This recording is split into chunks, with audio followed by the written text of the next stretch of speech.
Şüphesiz ki tarihler önemlidir diye düşünüyorum. 15 Haziran 15 Ağustos 1984'te Kürt halkının özgürlük mücadelesi tarihinde önemli bir gün.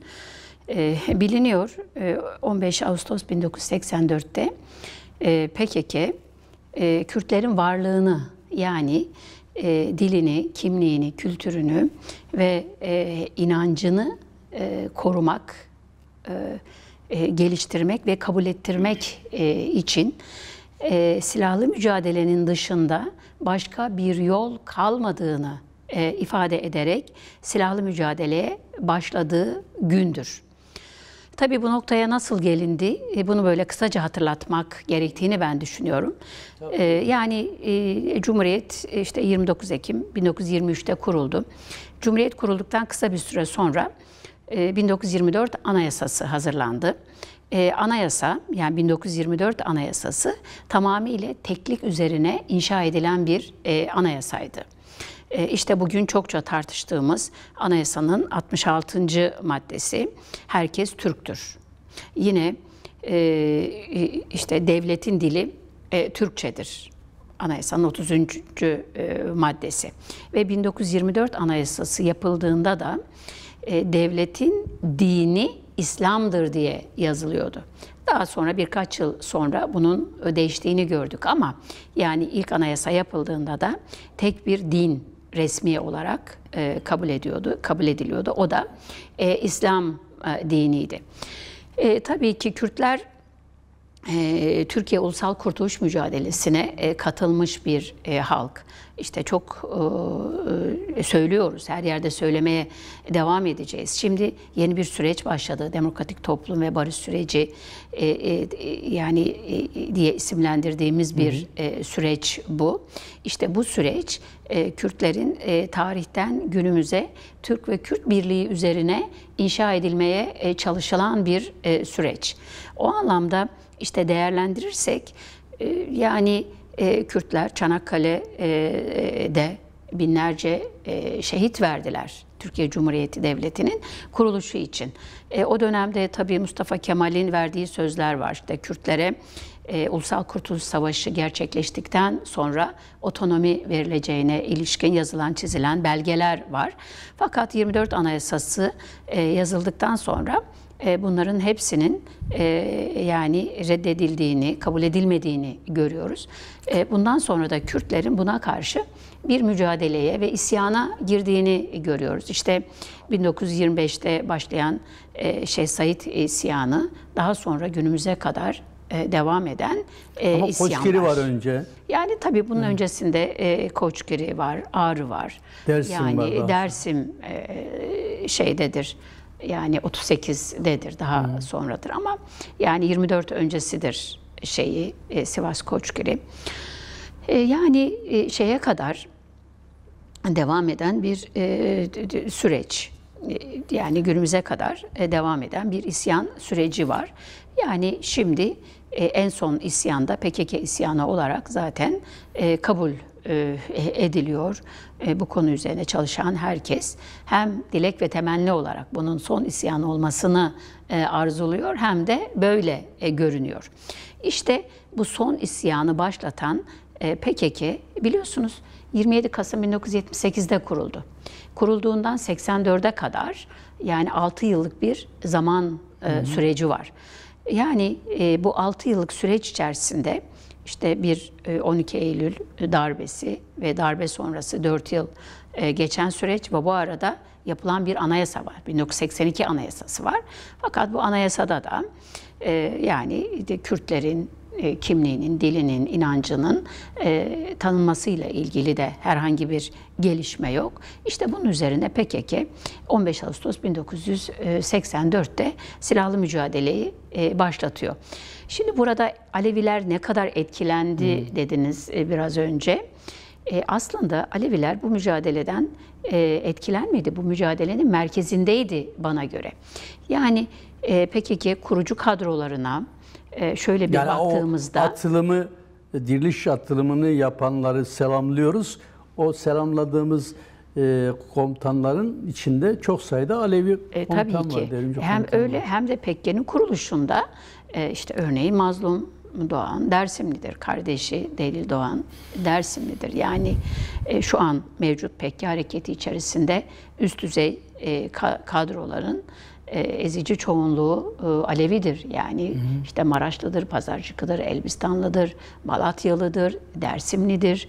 Ve aynı zamanda Türk Aleviler de bu hareketin kuruluşu içerisinde yer almışlar. İşte günümüze kadar da halen de PKK'nın içerisinde yüzlerce Türk Aleviler de var. Şimdi o nedenle zaten bu işin başında, merkezinde Aleviler var. Tabii Kürt Aleviler için ezilmişlik iki kattır. Hem Kürt oldukları için eziliyorlar, dilleri, kimlikleri inkar ediliyor ama inançları da inkar ediliyor. Sünni inanç yani İslam inancı resmi işte anayasadan çıkartılmış olsa da işte devletin diyanetiyle temsil ediliyor. Ama Alevi inancı günümüze kadar halen hiçbir şekilde devlet tarafından tanınmıyor. Hiçbir resmiyeti yok. İşte asimilasyon politikasına tabi tutuldu Aleviler yıllarca. Yani şimdi de bir de o tarihlere kadar Alevilikle ilgili çok ciddi baskılar vardı. Yani özellikle 30'larda, 40'larda devam eden ama o tarihlerde 70'li yıllarda toplumsal mücadelenin yükselişine bağlı olarak biraz daha görünür olmaya başladı Alevi gençliği, Alevi toplumu. Alevi kimliğiyle değildi ama daha çok devrimci demokratik kimliğiyle öne çıktı. Ama ondan önce köylerde bile insanlar kendi inançlarını icra ederken ciddi anlamda zorluklar yaşıyorlardı, utanıyorlardı, kaçınıyorlardı. Dersim'den sonra başlayan bir dizi Alevi katliamı ve soykırımıyla bu zaten baskılanmıştı. Yani Elbistan'dan, Kırıkhan'dan, Düziçin'den bir sürü yani Alevilere Aleviliklerini yaşama imkanı verilmediği gibi bunu devlete rağmen söylemek gücü de yoktu bugün olduğu gibi. Yani şöyle bu bir temel politikasıdır. Türkiye Cumhuriyeti Devleti'nin temel politikası. Yani Kürtleri asimile etmek, Alevileri asimile etmek, yok saymak. Yani Cumhuriyet tarihi boyunca hep süre geldi. Tabii buna karşı bir mücadele de 90'lı yıllardan itibaren daha görünür oldu. Dediğiniz gibi yani ben 1978 kuşağıyım. Üniversitede yüzlerce, binlerce devrimci tanıdım. %80'i neredeyse Aleviydi, Türk Aleviydi, Kürt Aleviydi. Yani her iki kesimin de ezilmişlikten kaynaklı Türkiye devrimci, sol sosyalist hareketine, mücadelesine girdiğini görüyoruz burada. Tabii ki dediğim gibi Alevilerin bu mücadeleye bakışı, destek verme düzeyini şu anda çok geçmiştir.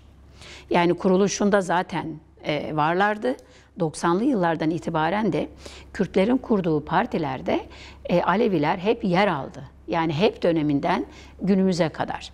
Partinin merkez yürütme kurulları, parti meclisi ve diğer organlarında ezici çoğunlukla Aleviler hep yer aldılar. Bu şekilde yani Alevi inancını, kültürüne yönelik mücadeleyi partilerimiz içerisinde diğer politikalarla birlikte yürüttüler, görünür kıldılar. 90'lardan itibaren de sivil toplum örgütleri de gelişti. Yani işte Alevi dernekleri açıldı. Evet, federasyonlar, konfederasyonlar açıldı. Partimiz içerisinde örgütlenen, politikleşen, siyasallaşan Aleviler bu kurumlarda da yer aldılar ve Alevilerin mücadelesini çok görünür hale getirdiler. Şimdi de tabii yeni bir süreç başladı. Demokratik toplum ve barış süreci başladı. Bu süreçte biz yani sadece evet bu sadece Kürtlerin kimliğinin, dilinin tanınması şeyi değil, süreci değil. Kürtlerin kimliği, dili, kültürünün tanınmasıyla birlikte aynı zamanda Türkiye'de yaşayan 30 milyon Alevinin de inanç kimliğinin, kültürünün tanınmasını getirecek. O nedenle tabii ki bu demokratik toplum ve barış süreci Kürtler kadar, diyelim Kürt Aleviler, Kürt Sünniler kadar ne kadar önemliyse ya da Türkiye'de işte barış isteyen, çözüm isteyen, demokrasi isteyen çevreler tarafından ne kadar önemliyse Kürt ve Türk Aleviler için de o kadar önemlidir. Evet. Bu süreçte birlikte ben onu diyorum. Herkes özgürleşecek. Kürtler de özgürleşecek. Yani Kürtlerin özgür olmadığı bir yerde Türkler de özgür, gerçek anlamda özgür olamadıkları için Türkler de özgürleşecekler, Aleviler de özgürleşecekler diye düşünüyorum. Peki.